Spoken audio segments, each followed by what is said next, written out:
की धज्जियां उड़ाई जा रही हैं। बीजेपी, नरेंद्र मोदी सन्नाटे में है। और फिर एक और मैडम ने कहा, वन मैडम हैज सेड, क्या कहा मैडम ने? मुझे 100 सिपाही चाहिए जो 20 लाख ओवैसी की तरह लोगों को मार दे। भाषण में कहा, कमरे में नहीं, भाषण में कहा। और कहा कि भारत का संविधान गलत है और भारत के लोगों को नाथूराम गोडसे की पूजा करनी चाहिए। क्या करनी चाहिए? पूजा करनी चाहिए। वो गांधी का कातिल हरामी गोडसे की पूजा करेंगे। इस आजाद हिंदुस्तान का अगर सबसे पहला टेररिस्ट कोई था, नाथूराम गोडसे था। और मैडम बोल रही है उसकी पूजा करनी चाहिए। अच्छा, एक और महाशय बोले, क्या बोले कि आप वो अपील कर रहे हैं, अपने हिंदू भाइयों से कह रहे हैं, मुझे यकीन है कि हिंदू भाई उसका नहीं मानेंगे, कह रहे हैं कि हथियार उठा लो ताकि 2029 में कोई मुसलमान प्रधानमंत्री ना बन जाए। और फिर वही एक और साहब कह रहे हैं कि जिस तरह म्यांमार में रोहिंग्या मुसलमानों को उनके मुल्क से निकाल दिया गया, उसी तरह मुसलमानों से उस तरह का हशर करना चाहिए। कोई मुकदमा नहीं, कोई गिरफ्तारी नहीं। और फिर एक और महाशय ये कह रहे कि शस्त्र रखो, तलवार रखो और जंग तलवार के जोर पर जीती जाएगी। और फिर एक और महाशय ने कहा कि मुसलमानों के गांवों को खाली कर दो। और एक और महाशय ने कहा कि जब तुम हमारी इस धर्म संसद से जाओगे तो ये इरादा करके जाओ कि किसी को नहीं छोड़ा जाएगा, रोहिंग्या मुसलमानों की तरह भारत के मुसलमानों का हशर कर दिया जाएगा। मैं नरेंद्र मोदी से एक सवाल कर रहा हूं, आपने गुजरात में आज कहा कि देश की यूनिटी को, अखंडता को बरकरार रखना चाहिए। बताओ, देश के प्रधानमंत्री, आप मेरे भी प्रधानमंत्री हैं, आप देश के प्रधानमंत्री हैं, आपने भारत के संविधान पर हल्फ लेकर भारत के तमाम नागरिकों की हिफाजत का जिम्मा आपने लिया है। बताओ क्या आप इनकी बातों से मुत्तफिक है? अगर नहीं है तो फिर ये खुले क्यों घूम रहे हैं? और बाबा ये बताओ, ठोक दो, क्या करोगे तुम अब? ये धर्म संसद में इस तरह की बकवास कही गई और वहां के डीजीपी साहब कहते हैं अनलॉफुल एक्टिविटीज प्रिवेंशन एक्ट नहीं लगेगा।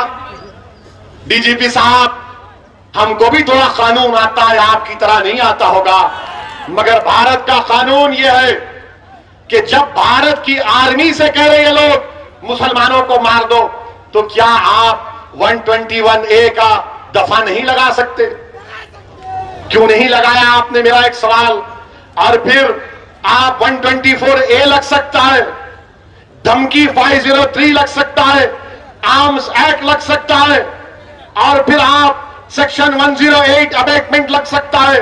और अगर यूएपीए नहीं लग सकता तो झूठ, यूएपीए में आप इन तमाम ऑर्गेनाइजेशन को बैन करो इनको, जो मनमोहन सिंह को मारने की धमकी दे रहे हैं, जो मुसलमानों को, भारत के मुसलमानों को, रोहिंग्या मुसलमानों का हाल करना चाहते।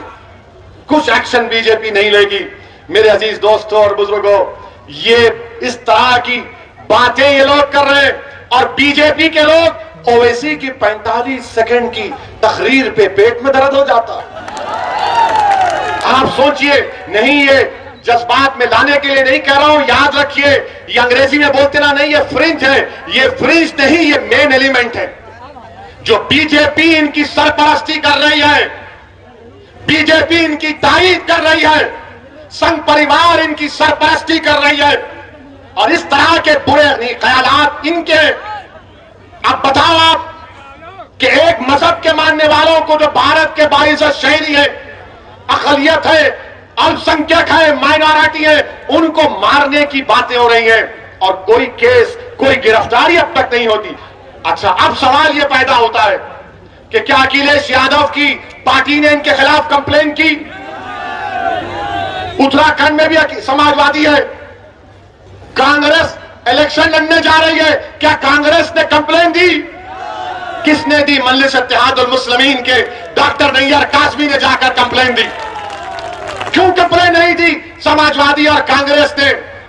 तो बोलेंगे वो वोट नहीं मिलेगा हमको, वो वोट नहीं मिलेगा हमको। अरे तुम वोट की क्यों बात कर रहे? देश को बचाओ।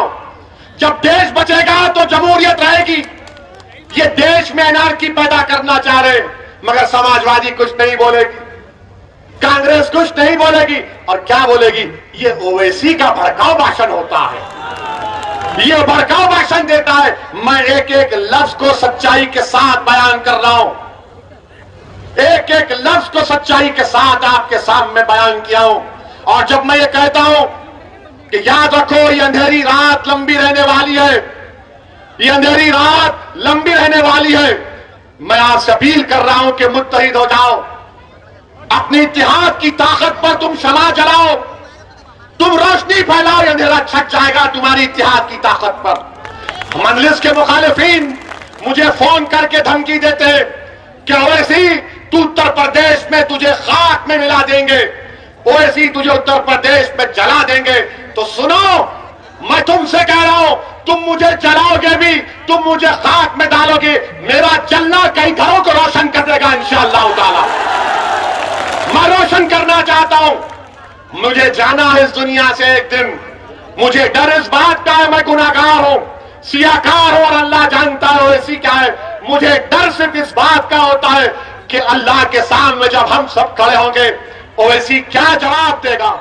हशर का मैदान होगा, शाफ़े रोज़े जज़ा मोहम्मद मुस्तफा सल्लल्लाहु अलैहि वसल्लम भी होंगे, क्या सहाबा किराम होंगे, सैयदुल शुहदा अमीर हमजा होंगे, फारूक आजम होंगे, सिद्दीक अकबर होंगे, उस्मान ज़ुन्नूरैन होंगे, शेर खुदा अली होंगे, हसन और हुसैन होंगे, हमारे अज़वाज मुतहहरात सल्लल्लाहु अलैहि वसल्लम होगी, गरीब नवाज होंगे, सब होंगे। तो हम क्या नजर मिलाऊंगा?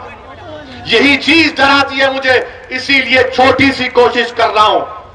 मुझे मालूम कि मैं अददी एतबार से, दौलत के एतबार से इन ताकतों से मुकाबला कोई बोलेगा नहीं कर सकते। मेरे पास एक ही ताकत है, वो अल्लाह की जात पर तवक्कल करके हम मुकाबला करते। मुझे आप पे ऊपर एतमाद है, मुझे आपकी मोहब्बतों पर एतमाद है, मुझे आपकी सोच पर एतमाद है, और आप में अब जो तब्दीली पैदा हो रही है, मुझे उस पर पूरा यकीन है कि इलाही हिस्सेदारी के